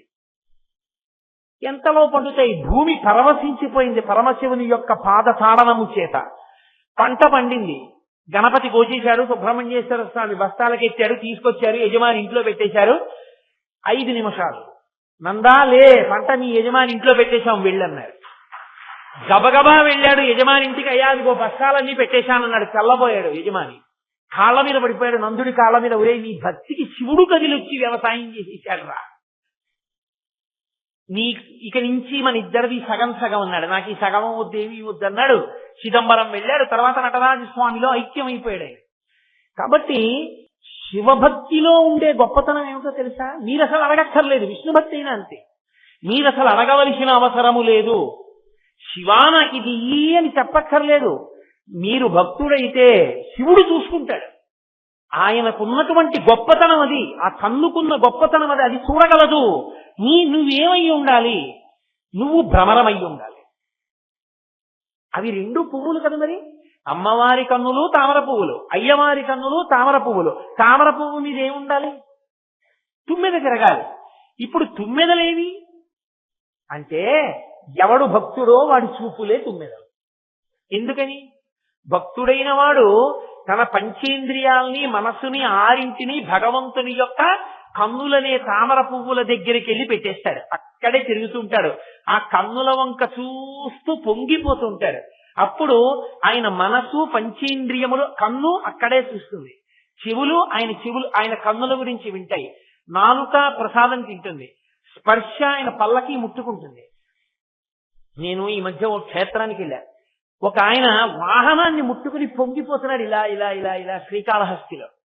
నేను అతను అడిగాను, అక్కడ నంది వాహనం పెట్టింది. ఓ ఇలా ముట్టుకుని పొంగిపోతున్నాడు, అందరూ గుళ్ళోకి వెళ్ళిపోతుంటే. నేనన్నా ఎందుకయ్యా అలా ముట్టుకున్నావు, ఎందుకు అది అంతా తడుగుతున్నావు అన్నాను. అంటే ఆయన అన్నాడు, నా స్వామి కూర్చునే వాహనం కదండి, అది ఎంత పవిత్రం అండి, కనీసం దాన్నైనా ఒక్కసారి ముట్టుకున్న ఆయన వచ్చి కూర్చుంటే నన్ను ఇలా తలవనిస్తారండి, అందుకని దాన్ని తడువుకుని పొంగిపోతున్నానండి అన్నాడు. వాడు భక్తుడు, ఆయన మహానుభావుడు. అంటే ఆయన పరవశించిపోతున్నాడు నందిని ముట్టుకుని. మనమైతే అది నంది వాహనం అండి వెళ్ళిపోతాం. అదే ఇంకోటి గొప్ప కారు అయితే మాత్రం ఎక్కడ కొన్నారండి, ఎంత అయింది, ఏసీ ఉందా, టేప్ రికార్డర్ ఉందా, 1000 ప్రశ్నలు వేస్తాం. పరమశివుడి నంది వాహనం అక్కడ కనబడితే వెళ్ళిపోతాం. ఆయన చూసుకుని పొంగిపోతున్నాడు. అది భక్తి అంటే. అది పంచేంద్రియములు మనస్సు కలిసి తిరగడం. షట్పది 6 కాళ్లతో ఉండేది తుమ్మెద. తుమ్మెద మన పంచేంద్రియములు కన్ను, ముక్కు, చెవి, నాలుక, చర్మము, మనసు, ఈ 6 కలిపి సీతాకోక చిలుకయ్యి భగవంతుని కన్నుల చుట్టూ తిరుగుతూ ఉంటే, అందుకే నయనారవిందం, పాదారవిందం, హస్తారవిందం, అన్ని అరవిందములు తామరపూలే. ఎక్కడ చూసినా తుమ్మెదల్లా మన చూపులు నిలబడిపోవాలి. అలా నిలబడిపోవడం నీకు అలవాటైతే ఆయన రక్షణ నీకు కలుగుతుంది. అప్పుడు ఆ పువ్వు నిన్ను రక్షిస్తుంది. అది కేవలం పువ్వు కాదు. కేవలం పువ్వు అయితే చీకటి పడిపోతే ముడుచుకుపోతుంది.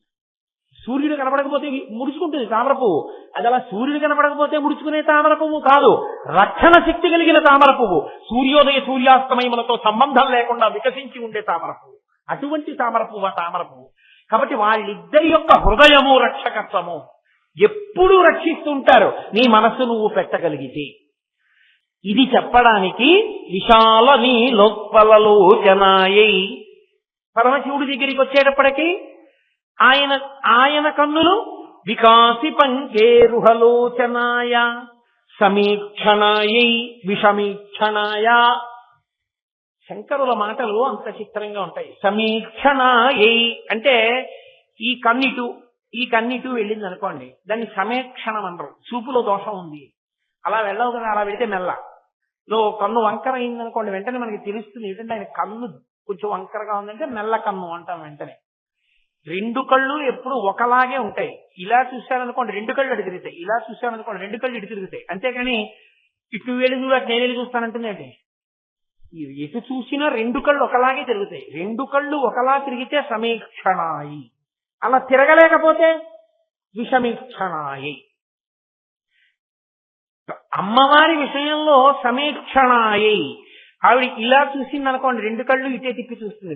ఒక వస్తువుని 2 కళ్ళతోనూ చూస్తుంది.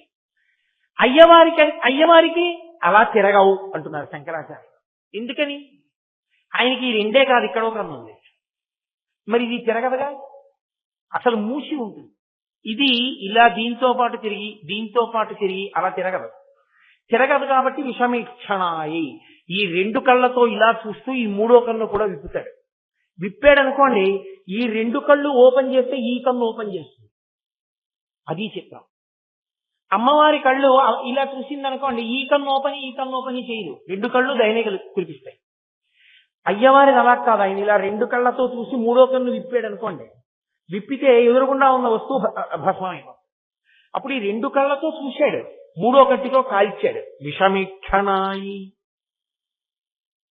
అమ్మా నీ చూపుకి ఆయన చూపుకి తేడా ఉంది అంటే ఇప్పుడు శివుణ్ణి తక్కువ చేశారా? కాదు. అసలు మీతో నేను ఒక రహస్యం చెప్పాలంటే, ఆమె చూపులు దయ అయితే ఆయన చూపులు బ్రతికిస్తాయి. ఎందుకో తెలుసా? మనం బ్రతకడానికి ఏమి కారణం? సూర్య చంద్ర అగ్నిహోత్రములే. మీరు చూడండి, బయట సూర్యుడు చంద్రుడు ఉన్నాడు, ఇందులోనే అగ్నిహోత్రం లేదు, ఏమైనా ఉపయోగం ఉందా? ఇందులోనే ఉండవలసినంత వేడి లేదు. 98.4 ఏదో ఉందిగా నార్మల్ టెంపరేచర్.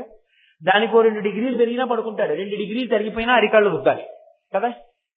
ఇందులో ఉండవలసిన వేడి ఉంటేనే అగ్ని ఇందులో ఉండాలి. ఇందులో అగ్ని ఉంటే ఉన్నాడు భవతి శివం శివం శివం సుందరం శోభనం మంగళం భద్రం శ్రేయం మాటలన్నీ వస్తాయి. ఇందులో వేడి లేదనుకోండి, ఇది చల్లబడిపోయింది అనుకోండి, శవం అమంగళం అశోభనం వికారం దాన్ని ఎవరు ఇక చూడరు, దూరంగా పెట్టేస్తారు. అసలు అక్కడ ఉంది, ఆ సందులో ఎవరు అలా వండుకోరు. ఆ వేడి ఉంది కాబట్టి మంగళం. మీరు చూడండి, అమ్మవారి దయ ఉంది, అయ్యవారి 3 కన్నుల అనుగ్రహం ఉంది, లోకాలు నిలబడతాయి. సూర్యుడున్నాడు, పంట పండుతుంది. పత్రహరితము సూర్యకిరణముల చేతగా ఏర్పడేది, చంద్రకిరణములు పడ్డాయి, ఓషధులు పెరుగుతాయి. 3వ కన్నైన అగ్నిహోత్రం ఉంది, పచనము జరుగుతుంది, ధర్మము నడుస్తుంది. మీరు బాగా పట్టుకోవాలి. సూర్యుడు లేడు, నీరు లేదు. అందుకే అపాం మిత్ర అని ఒక పేరు సూర్య భగవానుడికి. అపాం అంటే నీళ్లు, అప్పులంటే నీళ్లు. నీళ్లు ఎక్కడి నుంచి వస్తాయి? సూర్యుడే ఇస్తాడు. ఆయన వేసవి కాలమనందు సముద్రాలలో ఉన్న నీళ్లు తాగేస్తాడు. సముద్రాలలో ఏమిటి? మనం గ్లాస్తో పోసుకుంటే లాగేస్తాడు, చెమట పట్టేస్తుంది, లాగేస్తాడు అంతే. లాగినవన్నీ ఆయన దాచుకోడు, వర్షాకాలం వచ్చేటప్పటికి కురిపించేస్తాడు. మళ్ళీ దాచుకోవడం రాని వాడు సూర్య భగవానుడు, మళ్ళీ కురిపిస్తాడు. అందుకే సూర్యుని పట్ల అత్యంత భక్తి కలిగిన ప్రాణి ఎవరో తెలుసా?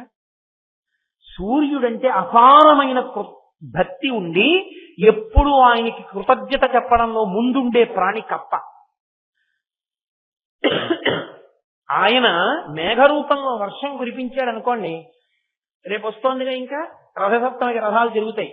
ఈ శిశిర ఋతువు దాటిపోయిందంటే వసంత ఋతువు అసలు చాలా గొప్పగా ఉండాలి, కానీ ఉడుకు ప్రారంభం అయిపోతుంది. ఋతువు ధర్మాన్ని తప్పిపోవడమే అన్నపూర్ణానుగ్రహం తప్పిపోయింది అనడానికి గుర్తు. ఆ తర్వాత ఇంకా పాపం గ్రీష్మం అవి వచ్చేస్తాయి. అప్పుడు గ్రీష్మం తర్వాత వర్ష ఋతువు వస్తుంది. ఆ వర్ష ఋతువు వచ్చినప్పుడు నల్లటి మబ్బు కనపడింది అనుకోండి, వర్షం ప్రారంభమైంది అనుకోండి, అందరూ బయటికి వస్తారు. బయటికి వచ్చి అబ్బా ఎంత మబ్బో, ఎంత గాలో, అమ్మయ్యా, ఏదో చినుకులు 4 చినుకులు పడిపోవడం కాదు, కరువు తీరా వాన పడింది అంటారు. ఎంత సంతోషిస్తారో అనేసి ఇంట్లోకి వెళ్ళిపోతారు. ఇంట్లోకి వెళ్ళిపోయి కరెంట్ ఓడిపోయింది అని ఇంకా అక్కడి నుంచి ఇన్వర్టర్ ఒకటి వేసుకుని ఫ్యాన్ వేసుకుని పడుకుంటాడు.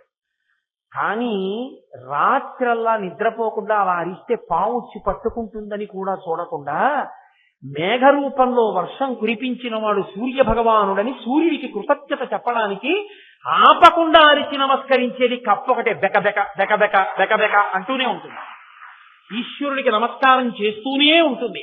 అందుకే మళ్లీ వర్షం కురవాలి అంటే కప్పను ఊరేగిస్తారు. భక్తుడిని పట్టుకుంటే భగవంతుడు లొంగుతాడు. మేము తప్పులు చేశాం, మీ భక్తుడైన కప్పను ఊరేగిస్తున్నామని కప్పని పల్లకీలో పెట్టి ఊరేగిస్తారు. ఊరేగిస్తే వర్షం పడుతుంది. శ్రీకాళహస్తిలో ఇప్పటికీ విచిత్రమైనటువంటి శివలింగం ఒకటి. మీరు దక్షిణామూర్తి దర్శనం చేసుకుని బయటికి వస్తున్నప్పుడు ఎడం చేతి వైపు ఉంటుంది మృత్యుంజయ మహాలింగం అనే లింగం ఉంటుంది. మీరు జాగ్రత్తగా పరికించండి. ఆ శివలింగానికి 4 గోడల మీద కప్పు ఉండదు, తెరిచి ఉంటుంది.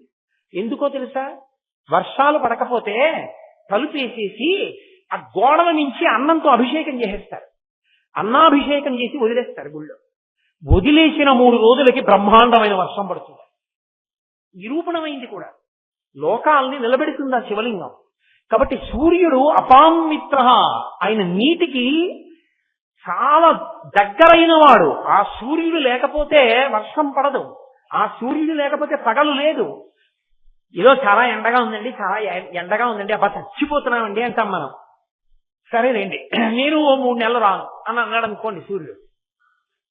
అయ్య బాబాయ్ బట్టలు ఆరట్లేదు, ఒడియాలు ఎండట్లేదు, పెట్టిన పడాలన్నీ పాడైపోయాయి, ఇల్లంతా కంపు చమాయింపు వచ్చేస్తోంది, ఎండ వస్తే బాగుంటుందంటాడు. 2 రోజులు అయ్యేటప్పటికి. అసలు సూర్యుడు లేకపోతే సూక్ష్మ క్రిములన్నీ పెరిగిపోతాయి. సూర్యుడు ఉంటే చాలా క్రిములు తమంత తాము మరణించి ఓషధీతత్వం కలుగుతుంది. అసలు సూర్యనారాయణమూర్తికి సంబంధించిన తత్వం మీరు విన్నారో లేదో, సూర్య కిరణముల యందు ఓషధీతత్వం ఉంటుంది. అందుకే ఒరుగులని పెడతారు, మీరు చూడండి. ఇప్పుడు లేవు, 365 రోజులు వస్తున్నాయి కాబట్టి ఊరుకుంటున్నారు. కానీ పులాసకాపని మామిడికాయ ముక్కలు కోసి ఎండబెట్టేసేవారు పూర్వం. అవి సూర్యకిరణములకు తప్తమైపోయి ఎండిపోయి, ఆ ఎండిపోయినటువంటి వీళ్ళ వంకరలు తిరిగిపోయేవి మామిడి ముక్కలు. వాటిని ఓ డబ్బాలో పెట్టి ఉంచేవారు. ఎప్పుడైనా మామిడికాయ పప్పు తినాలనిపిస్తే మామిడికాయలు రాని రోజుల్లో ఈ ఒరుగులు తీసి పప్పు ఉండేవారు. ఏమీ అవ ఒరుగులు అలాగే ఉంటాయి. సీతమ్మ తల్లి అంటే రామాయణంలో ఒరుగులు పెట్టింది. ఒరుగులని నిల్వ చేస్తారు. వాటన్నింటికీ సూర్యకిరణములే ఆధారం. సూర్యకిరణం తగిలితే పదార్థములు నిల్వ ఉంటాయి కూడా. అటువంటి సూర్యుడు ఆయనకు ఒక కన్నయ్య ఉన్నాడు. అంటే ఆ కంటి చేత ఆయన లోకాన్ని పోషిస్తున్నాడు. విషమీక్షణ ఒకేసారి సూర్యచంద్రులు ఎలా ఉంటారు? పగలు ఉండాలి, రాత్రి ఉండాలి. అందుకని సూర్యోదయ సూర్యాస్తమయములు, చంద్రోదయ చంద్రాస్తమయములు. రాత్రి అయ్యేటప్పటికి చంద్రకిరణములను చూస్తూ హాయిగా చల్లగా అందరికీ చందమామే, అమ్మకి చందమామే, కొడుక్కి చందమామే. అది కూడా చందమామంటూ ఆ చంద్రుణ్ణి చూస్తూ ఆ వెన్నెల్లో కూర్చుంటే ఎంత ఆనందంగా ఉంటుందో. కాబట్టి అదిగో ఆ చంద్రుడు ఒక కన్ను, సూర్యుడు ఒక కన్ను, మూడవది అగ్ని ఒక కన్ను. అగ్ని లేదనుకోండి మీకు పచనము లేదు, ధర్మము లేదు. ఎందుకని? వర్షం పడింది, ఇవాళ పంటలు పండాయి, బాగుంది. మళ్ళీ వచ్చే ఏడాది కూడా పంట పండాలి. వచ్చే ఏడాది కూడా పంట పండాలంటే మీరు యజ్ఞం చేసి, యాగం చేసి హవిస్సు ఇవ్వాలి దేవతలకి. అగ్నిహోత్రుని యొక్క ముఖంగానే దేవతలు హవిస్సు పుచ్చుకుంటారు. అగ్నిముఖంగా హవిస్సు ఇవ్వాలి అంటే అగ్నిహోత్రుడు ఉండాలా? ఉంటేనైనా దేవతలు పుచ్చుకుంటారు, వాళ్ళ ఆకలి తీరుతుంది. తీరితేనైనా వాళ్ళు మళ్ళీ వర్షం కురిపిస్తారు, లేకపోతే వాళ్ళు అకాల వర్షం కురిపిస్తారు. అదో ఇబ్బంది. కాబట్టి యజ్ఞయాగాదులు జరిగి దేవతలకు హవిస్సు ఇవ్వాలంటే అగ్నిహోత్రుడు ఉండాలి. మనకన్నా ముందున్నటువంటి పితరులు దేవతా స్వరూపాన్ని పొందారు, శరీరాలు వదిలేసి. వాళ్ళకి తద్దినం పెట్టాలి, వాళ్ళకి పిండం పెట్టాలి. అగ్నిహోత్రం ఉండాలా? నువ్వు వండుకు తినాలి రుచికరంగా, అగ్నిహోత్రం ఉండాలా? ఇంట్లో వంకాయలు ఉన్నాయి, పచ్చిమిరపకాయలు ఉన్నాయి, కొత్తిమీర ఉంది, వంకాయ పచ్చడి చేసుకోవాలి, లేకపోతే వంకాయ కూర వండుకోవాలి. వంకాయలు ఉన్నాయండి, కొత్తిమీర ఉందండి, అగ్నిహోత్రమే లేదు. అవుతుందా కూర? అగ్నిహోత్రం లేకుండా కూర ఎక్కడిది? అగ్నిహోత్రం లేకుండా ఇంట్లో బియ్యం ఉంటే అన్నం ఎక్కడిది? అగ్నిహోత్రము లేని నాడు అన్నము పచనము కాదు. నీకు అన్నం లేదు, ఈ శరీరము అన్న వికారము. తిన్న అన్నమే శరీరంగా మారుతోంది. కాబట్టి ఇదంతా ఎవరు చేస్తున్నారు? లింగ పురాణంలో ఒక శ్లోకం ఉంది. హవ్యం మహతి దేవానాం కవ్యం కవ్యాసినామపి పాకంచ కురుతే వస్తి శంకరస్యైవ శాసనాత్. అగ్నిహోత్రుడు దేవతలకి హవిస్సు పట్టుకెళ్ళినా, పితృదేవతలకి కవ్యం పట్టుకెళ్ళినా, మనకి ఇంట్లో వంటవాడై అన్నం ఉండి పెట్టినా కూరలను శంకరుని యొక్క శాసనానికి వశపడి చేస్తున్నాడు ఇవన్నీ. ఇప్పుడు ఈ సూర్య చంద్ర అగ్నిహోత్రములు లేవనుకోండి, ప్రేతం కూడా కాలం అలాగే ఉంటుంది. కాబట్టి మహానుభావుడు సూర్య చంద్ర అగ్నిహోత్రములను 3 కన్నులుగా ఉంచుకుని లోకములను కాపాడుతున్నాడు. కానీ ఈ 3 ఎప్పుడూ ఒకేలా ఒకే చోట ఉంటే మళ్ళీ ఉండడం కుదరదు. అది విచిత్రం. పరమేశ్వరుడు ఆ లక్షణం పెట్టాడండి. నీరుందనుకోండి పల్లానికి వెళ్ళిపోవాలి, అగ్ని ఉందనుకోండి ఊర్ధ్వముఖంగా పైకెక్కాలి. అగ్ని పల్లానికి వెళ్ళదు, నీరు ఎత్తెక్కదు. మీరు అగరవత్తు వెలిగించి ఇలా పట్టుకున్నారనుకోండి ఆరిపోతుంది. అగరవత్తు వెలిగించి ఇలా పట్టుకున్నారనుకోండి జ్వాల పైకి ఎక్కుతుంది, అగ్ని పైకి ఎక్కుతుంది, నీరు కిందకెడుతుంది. నీరు కిందకి వెడుతుంది కాబట్టే పర్వతాల మీద పుట్టిన నదులు భూమి మీదకి వచ్చాయి. గోదావరి ప్రవహిస్తోంది కాబట్టి కదా ఇంత పంటలు పండి ఇంత సుభిక్షంగా తినగలుగుతున్నాం. పల్లమన్నదానికి నీరు ఎక్కను అని ఎత్తే ఎక్కుతాననుకోండి కొండలెక్కుతుంది తప్ప భూమి మీదకి రాదు నీరు, మనం బతకం. అందుకని నీటిని కిందకి తెచ్చాడు. అగ్నిహోత్రం పల్లానికి వెళ్ళిపోయిందనుకోండి అంటుకున్నది, మనం బ్రతకం. అందుకని పైకి వెళ్ళిందనుకోండి అక్కడ ఉన్నది అక్కడే పైకి వెళ్తుంది, వెనక్కి తప్పుకుంటాడు. ఇలా మీదకొచ్చిందనుకోండి పల్లానికి అసలు ఎక్కడా ఎవడు బతకడం. పరమేశ్వరుడు ఎంత దయాళువై నిర్ణయం చేశాడో ఆలోచించాడు. ఆయన ఆ ధర్మాన్ని పెట్టి ఉండకపోతే లోకాలు నిలబడతాయా? అందుకే ఏ ఒకటి ఒకదానిలా ఉండవు. ఒకటి ఒకలా ఉంటే ఒకటి ఇంకోలా ఉంటుంది. విషమీక్షణ అలా ఆయన ఉన్నాడు కాబట్టి, ఆయన కన్నులు అలా ఉన్నాయి కాబట్టి నిలబడ్డాం. అమ్మవారు ఒక కంటితో చూసిందనుకోండి సీతకన్నేసిందంటారు. అంటే అమ్మవారు దయతో చూడలేదని గుర్తు. ఏదో చూసి చూడనట్టు ఇలా ఊరుకుంది అనుకోండి, అంటే రెండో కన్ను ఇంకా తిరగక ముందే మొదటి కన్ను వెనక్కి వెళ్ళిపోయింది అనుకోండి, సీతకన్నేసిందంటారు. కోటేశ్వరారు అని మీరు నా వెంట పడ్డారనుకోండి, ఎవరో ఒక ఆయన వెంట పడితే నేను ఇలా అని ఇలా వెళ్ళిపోయాను అనుకోండి, అంటే ఈ కన్ను ఇంకా ఈ కన్నుతో తిరగలేదు, ఇలా ఇలా తీసేశాను. సీతకన్నేశాడు. సీతకన్నేశాడంటే సీతమ్మ రావణుడిని ఎలా చూసి చూడకొదిలేసిందో అలా చూడలేదు. అసలు చూడలేదంటే దయ కలగలేదు. అమ్మవారి కన్నులు సమీక్షణ 2 కన్నులు ఇలా తిరిగి నిలబడ్డాయనుకోండి, చూసింది మన దయతో చూసింది. అందుకని ఆవిడకి సమీక్షణ ఎయి, అయ్యవారు విషమీక్షణ ఎయి. సూర్యుడు చంద్రుడు అగ్ని మూడు ఒక్కసారి ఉండకూడదు. సూర్యుడు చంద్రుడు కూడా ఉంటే పగలు రాత్రి ఎక్కడిది? పగలు రాత్రి కూడా ఉంటే నిద్ర ఎక్కడిది? అసలు మీకు పగలే ఉండిపోయింది అనుకోండి, అసలు రాత్రి అందం తెలియదు. అబ్బా అసలు రాత్రుళ్ళు ఉన్న రోజుల్లో ఎంత బాగుండేదండి, చల్లబడేది. సాయంకాలం అయ్యేటప్పటికి ఏదో ప్రవచనం వినేవాళ్ళం.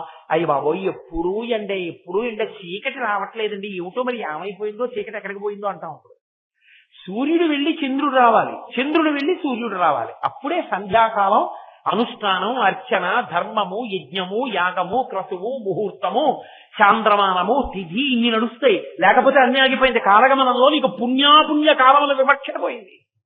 కాబట్టి కలవకూడదు శివుడి దగ్గర. విషమీక్షణ అయ్యి. ఇప్పుడు ఆయనకి వికృతమైనటువంటి కన్నుల కదలికని అర్థమా? అలా చూసి మనని రక్షిస్తారని అర్థమా? మనని రక్షించడానికి ఆయన విషమీక్షణాయి, మనని రక్షించడానికి ఆమె సమీక్షణాయి. నాన్నగారు అలాగే ఉంటారు, విషమీక్షణాయి. నాన్నగారు ఏం శిక్షించక్కర్లేదు, సరిగా ఉండట్లేదు, నాన్నగారికి తెలిసిపోయిందేమో అని అనుమానం వచ్చింది.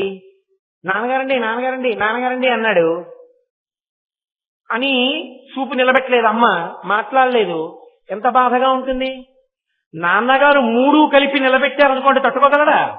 నాన్నగారు మూడు కలిపి నిలబెట్టకుండా, సూర్య చంద్రాగ్నిహోత్రములు నిలబెట్టకుండా ఉంటేనే సంతోషంగా ఉంటుంది. నాన్నగారు మామూలుగా ఉండి నాన్నగారి గదిలో నాన్నగారు చదువుకుంటున్నారు అనుకోండి, అప్పుడు నాన్నగారి కోపంగా ఏం లేరు, ఆయన పనిలో ఆయన ఉన్నారు, కానీ మనం చప్పుడు చేయకూడదు, అక్కడ అల్లరి చేయకూడదు, టీవీ పెట్టకూడదు. అది నాన్నగారు నాన్నగారండి టీవీ చూస్తానంటే తలుపేస్తున్నాను, చూడు అన్నారు అనుకోండి, తలుపేస్తూ టీవీ చూసుకోవచ్చు. నాన్నగారు మూడు నీ మీద నిలబెట్టారంటే ప్రమాదం వచ్చిందని గుర్తు. ఇంకొక లక్షణం ఏంటో తెలుసా? విషమీక్షణ అంటే అసలు పరమశివుడు అలా చూడకూడదండి. చూడచ్చు, చూసినా ఉపకారం ఉంది. మూడిటిని కలిపి చూసినా ఉపకారం ఉంటుంది. ఎప్పుడో తెలుసా? ఆయన ఇలా రెండు కన్నులతో చూసి మూడో కన్ను విప్పాడు అనుకోండి, వాడు మహాజ్ఞాని అయిపోతాడు. ఎందుకో తెలుసా? నామరూపములుగా ప్రపంచం ఎప్పుడు కనపడుతుంది? రకరకాలుగా ఉన్నప్పుడు. కుర్చీ, బల్ల, కుండ, వేదిక, మైకు, లాల్చి, మీను ఇన్నున్నప్పుడు కదా. అక్కడ ఉన్న కుర్చీ, అక్కడున్న బల్ల, అక్కడున్న కొయ్య, అక్కడున్న తెడ్డు, అక్కడున్న కర్ర అన్నీ కాలిపోయి. అన్నీ కాలిపోతే ఇప్పుడు ఒక్కటే ఉండిపోయింది, అన్ని లేవు, బూడిద మిగిలిపోయింది. ఒక బూడిద మిగిలిపోతే ఇక నామరూపములు లేవు. నామరూపములు లేకుండా కేవలము బూడిద మిగిలిపోతే ఒకటే మిగిలినట్టు, మాయ అంతరించి కేవలము జ్ఞానమే ఉండాలి అంటే పరమశివుని యొక్క మూడవ కంటి జ్ఞానాగ్ని కలగాలి. అప్పుడు జ్ఞానాగ్నిగా అది ఉపకారమును చేస్తుంది. అందుకని విషమీక్షణ మూడు కలిపి చూసినా, మూడు కన్నులతో చూసినా నష్టమే వస్తుందని చెప్పడానికి కూడా లేదు. కాబట్టి వాళ్ళ చూపులు ఎప్పుడూ ఉపకారం చేసేవే అని చెప్పవలసి ఉంటుంది తప్ప ఆ చూపులు అపకారములు చేసేవని ఎప్పుడూ చెప్పకూడదు. అమ్మకి కోపం, అమ్మ చూపులు నాన్నగారి చూపులు ఎలా చూసినా నీకు ఉపకారం చేసేవే తప్ప అమ్మ చూపులు నాన్నగారి చూపులు నిన్ను పాడు చేసేవి ఎప్పుడూ కాదు. అమ్మ చూపుకి కనురాపు ఉండదు. మీరు చూడండి, లోకల్లో పిల్లాడు షేరు బియ్యం అన్నం తింటాడు, ఎవరుండి పెట్టాలి? అమ్మే ఉండి పెట్టాలి. వాడు బయట మళ్ళా కసరత్తులు చేసి వస్తాడు, షేరు బియ్యం అన్నం తింటాడు. వాడు శుభ్రంగా అరుగుతుంది. వాడికి ఇంత గోంగూర పచ్చ వేసి ఇంత నువ్వుల నూనె పోసి వాడు ఇంత అన్నం కలుపుకుని అరిటాకు నిండా తినేస్తాడు వాడు. మీరు చూడండి, అలా అన్నం తినేటటువంటి వాడికి షేరు బియ్యం అన్నం వండి అమ్మ గిన్నె దాచేస్తుంది ఎవరికి తెలియకుండా. భీమసేనుడికి కుంతీదేవి పెట్టినప్పుడు అలాగే పెట్టేది. దాచి వాడు అన్నం తినేటప్పుడు తలుపేసేసి తానొక్కతే కూర్చుని పెడుతుంది. నేను పెట్టనంత నువ్వు తినద్దంతో, కానీ బహురహస్యంగా పెడుతుంది. ఎందుకని కనురాపు తగులుతుందేమో అని.